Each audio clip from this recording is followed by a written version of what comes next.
On rejoint donc à l'instant Karen Larocque, ex-psychologue spécialisée en autodéveloppement pour une nouvelle chronique en santé psychologique. Bonjour Karen. Bonjour Josiane. Alors, une bonne avant-midi à toi. Contente de te retrouver une nouvelle fois. On en est à notre 11e, Karen? Ça va vite la vie, hein? 11e chronique, on dirait qu'on vient juste de commencer. Effectivement, je n'avais aucune idée qu'on était rendu aussi loin. C'est merveilleux.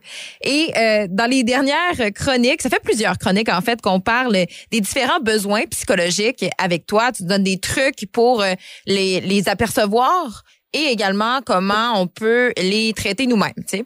Puis à chaque fois, on parle des lumières qui s'allument dans notre tableau de bord.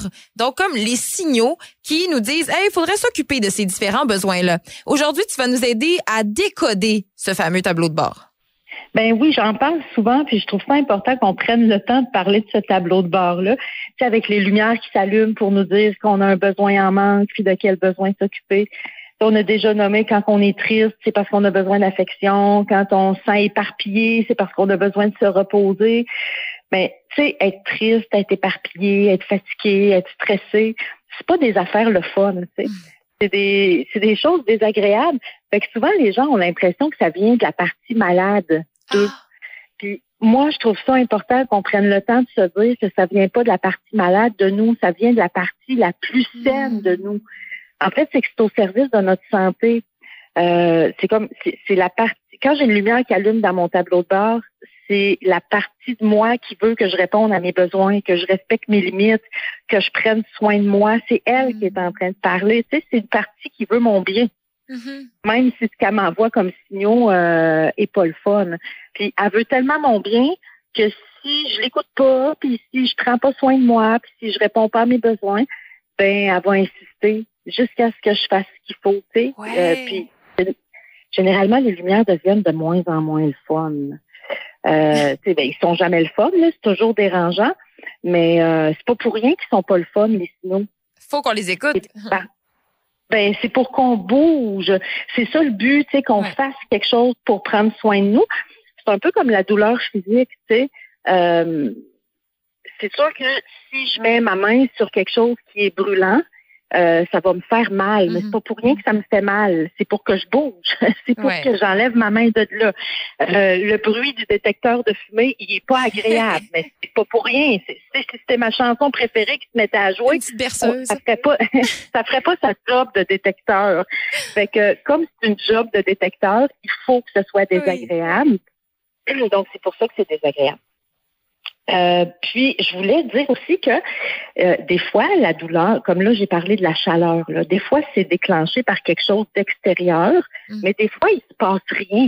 Puis, je me mets à avoir des lumières qui allument dans le tableau de bord. Mais d'autres fois, les lumières allument quand je suis en contact avec quelque chose ou avec quelqu'un en particulier.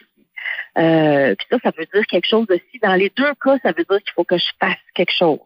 Fait que si j'ai des signaux qui s'allument à chaque fois que je suis en contact avec quelqu'un ou avec quelque chose, ou à chaque fois que je suis au travail, ou quelque chose comme ça, ce que ça me dit, c'est qu'il y a quelque chose de néfaste pour moi dans cet environnement-là. Puis il faut que je fasse un ajustement. Ça veut pas nécessairement dire de partir, mais ça veut dire qu'il faudrait que j'ajuste. Faudrait que je fasse quelque chose pour que ce qui se passe là me convienne davantage. Fait que ça me dit toujours de bouger. Mais des fois, j'ai même pas besoin d'être en contact avec rien ni personne, que mes lumières allument dans mon tableau de bord. Ça, c'est parce qu'il y a quelque chose en moi qui est en train de se passer, puis il y a quelque chose en moi qu'il faut que je m'occupe. Généralement, ça tourne autour de il y a un besoin qui est en manque, il y a des limites que je suis en train de dépasser, il y a des valeurs que je suis en train de pas respecter dans ma vie.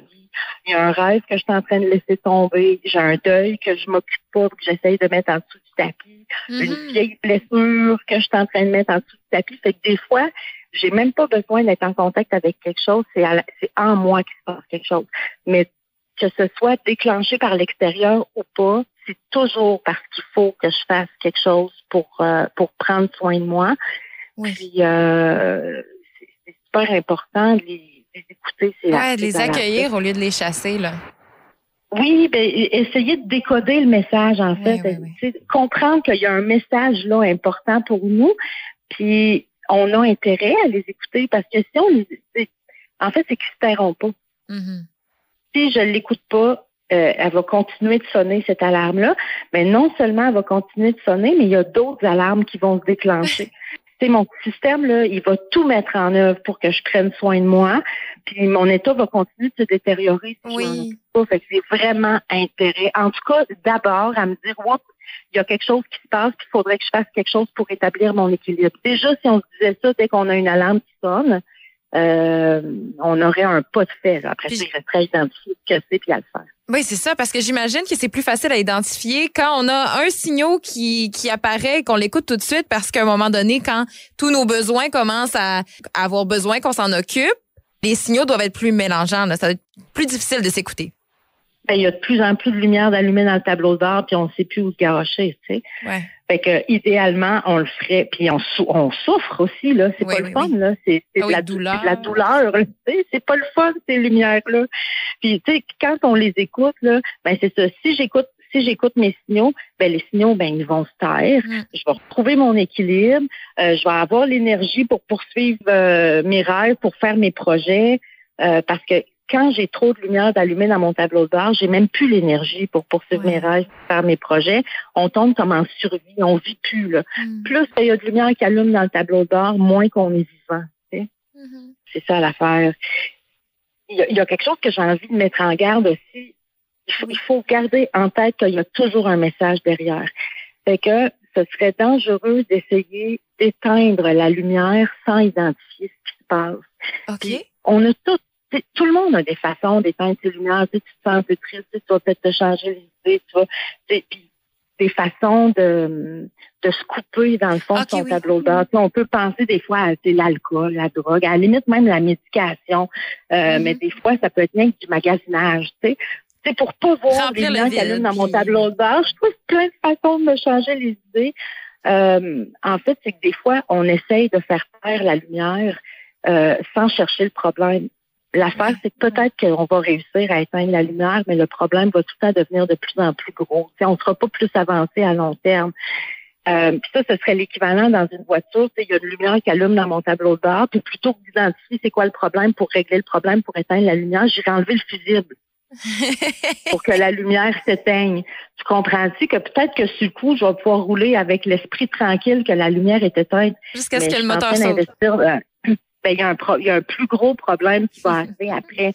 Fait que, j'ai envie de dire que c'est correct de trouver des moyens d'éteindre nos lumières, mais garder en tête qu'il y a quelque chose, il y a un problème, il y a quelque chose à identifier, puis il y a quelque chose à résoudre.